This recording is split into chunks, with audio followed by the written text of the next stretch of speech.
we have come back still to look at something else. The other time we talked about the use of question tags, explained to you, and I gave an activity which I expect you to have answered well. For you who have not answered, remember to do the corrections. I even bother to send you those corrections, but some of you even don't look at them well.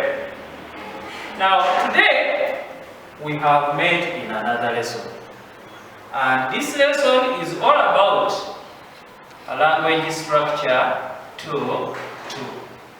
This language structure is commonly used, and I don't think it is the first time that we are looking at it. Okay, for you who are seeing it the first time, listen more attentively.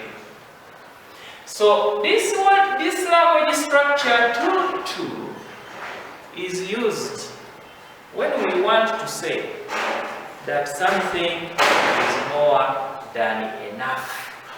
Something is more than enough, or it is more than necessary. That means we are not supposed to use again another one in very, because they carry the same weight.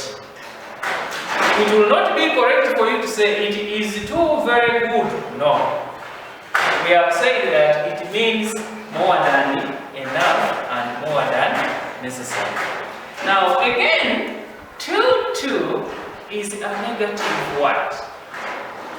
When we use 2, this one means a negative. It is the same as not.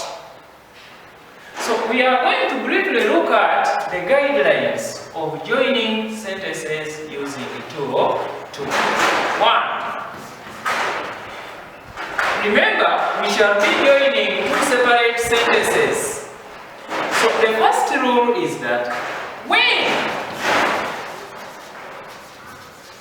the two separate sentences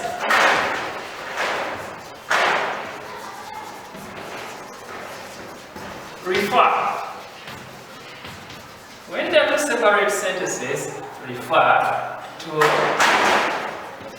different subjects or doers, we are supposed to use preposition for. I have underlined this preposition for. So what does this mean? When the two separate sentences are referring to different subjects or doers, we use preposition for. Then rule number 2, when the two separate sentences refer to the same doer, we do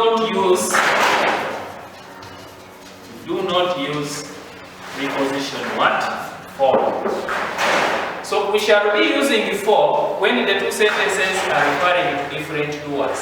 But if it is referring to the same doer or the same subject, that means we shall not use preposition for. Then we have another rule, very important, that when using to, we don't use both a noun and a pronoun in the same sentence.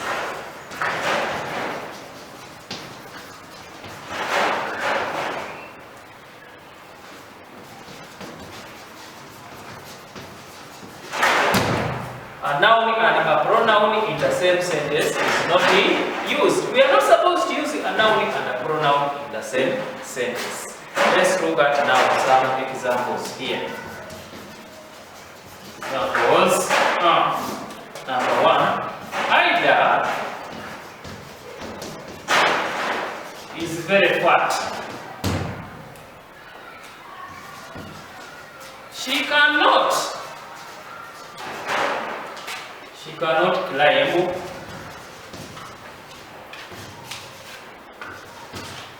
She cannot climb that hill.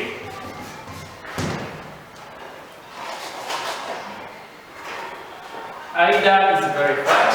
She cannot climb that hill. So we have two separate sentences. This one, Ida is very fat. Sentence number 2, she cannot climb that hill. Now, in these two separate sentences, you see that the sentence number 1 is referring to Ida. Even number 2, she cannot climb that hill. Who cannot climb that hill? Still is very Ida. So because now the two sentences are referring to the same subject, I have said here that we don't use the preposition for. So our answer here is going to be Ida is too fat to climb that hill. Full stop. Then number 2, I can say this tea is very hot.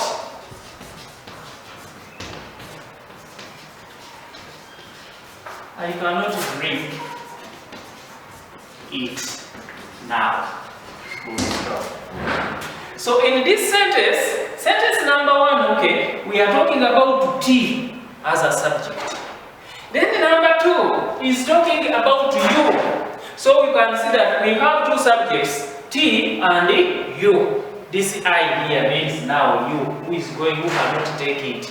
So I and T are different subjects. So as I have said here, that when the sentences refer to different subjects, we use preposition for. So let's see whether we are going to use preposition for.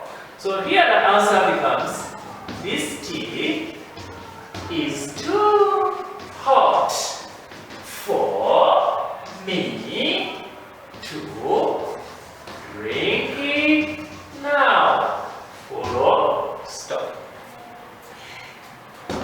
This tea is too hot for me to drink now. So our preposition for has been created as a result of having two different subjects in different sentences. So here we have used the preposition for. Remember where I say that where a noun and a pronoun, when they are used, we don't use both of them in the same sentence. That is the reason why you see that I have not involved the use of pronoun it.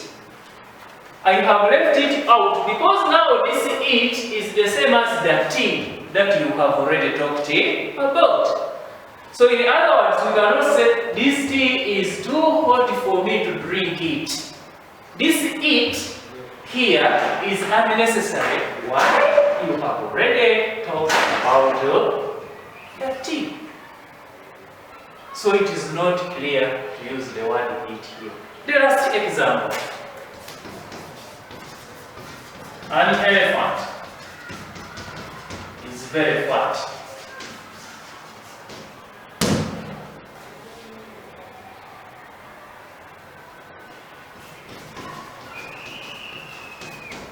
I cannot lift it. Yeah. An elephant is very fat. I cannot lift it. So this one is talking about an elephant, and still this one is talking about I. So because of that, we are going to use preposition for. So it is going to be an elephant is too fat for me to lift. Stop. I can again say it is too fat for me to lift it. Why? It is the same as elephant, which I have already talked about. So that is how we are supposed to use that structure to. Remember, I have said don't use a noun and a pronoun in the same sentence. If the noun is mentioned, leave out the pronoun.